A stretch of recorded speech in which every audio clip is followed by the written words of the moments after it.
Okay, so now you have completed video 1, you should have some brand new leash skills that you need to put to the test.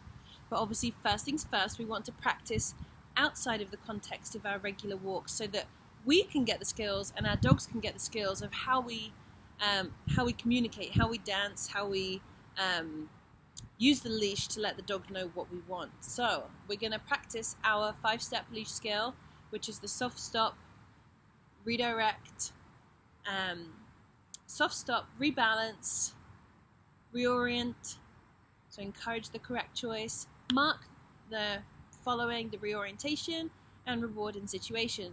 So how are we going to practice getting some pressure on the leash? It's called how to get to that thing that I want.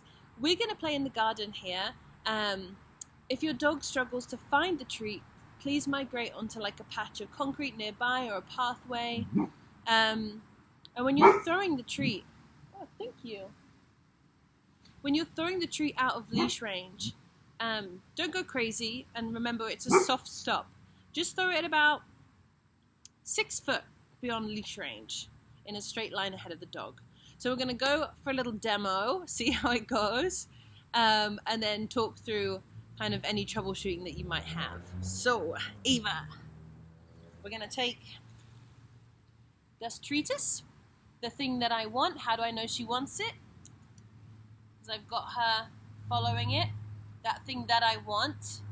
If they don't want it, the game doesn't work, so we'll have to maybe find a toy, a tree, a human, a bush, something else.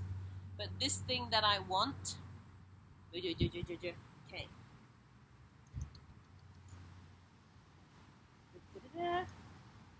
Going to make sure I'm leashed up. Ready? 2 hands. Safety. Top hand, bottom hand. Thumbs pointing down the leash. So I'm going to walk backwards and do it towards you so you can see.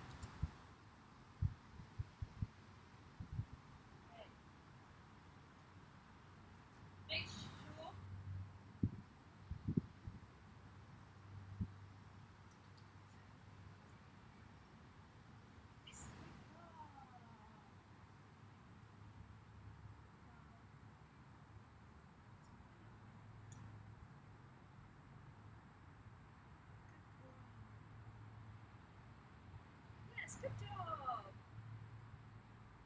Good girl.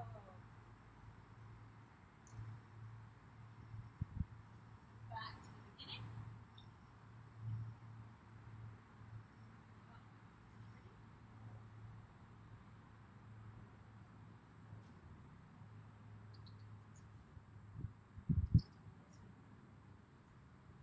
Yes,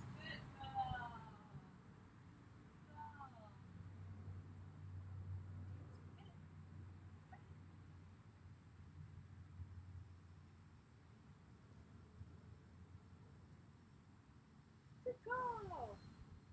Okay.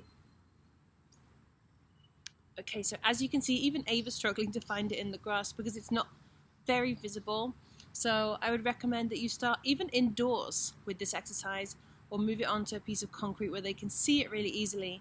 Or you can try doing something like this.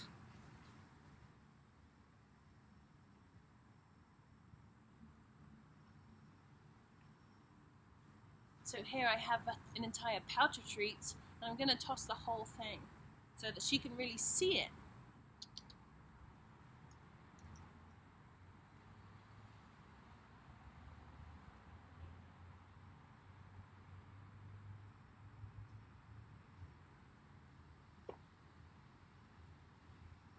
Good girl. Good girl.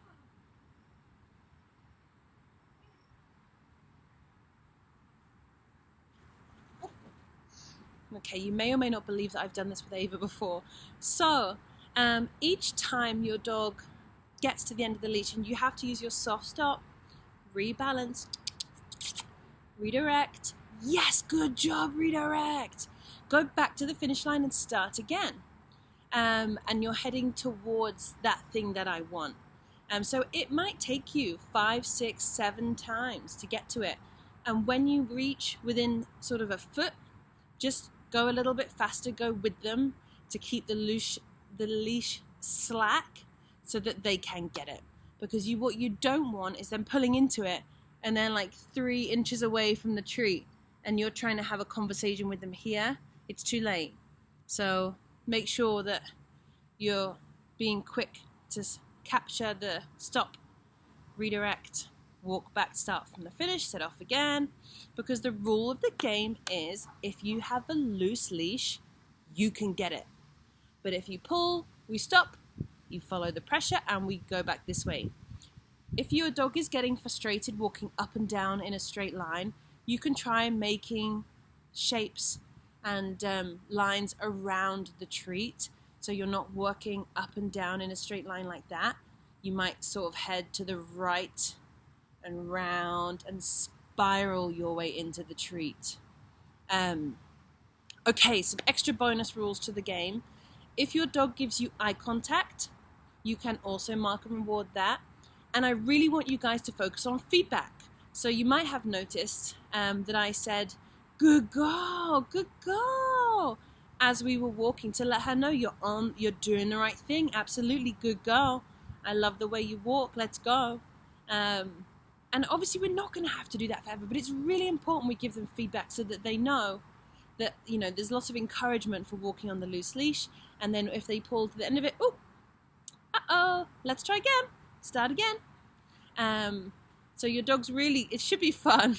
Your dog should be, you know, excited to work and see how they can get to the thing. Have I just given her the whole thing? No, still got it. Good girl. Okay. So, good girl. Let's try one more time, see if we can do some more troubleshooting. Oh. Please also make sure you do not get your leash tangled. So as you're ready to toss your treat, make sure that the connection is directly from the back to your hand like this and not wrapped in front of their face. Because if they shoot forward for that treat, that's going to be really twisted, and we want communication to be really clear. So you see on, off, on, off, on, off. That's how we want to be communicating with our dog on the harness, not this, that, and yanking around the place. So we'll try one more demo.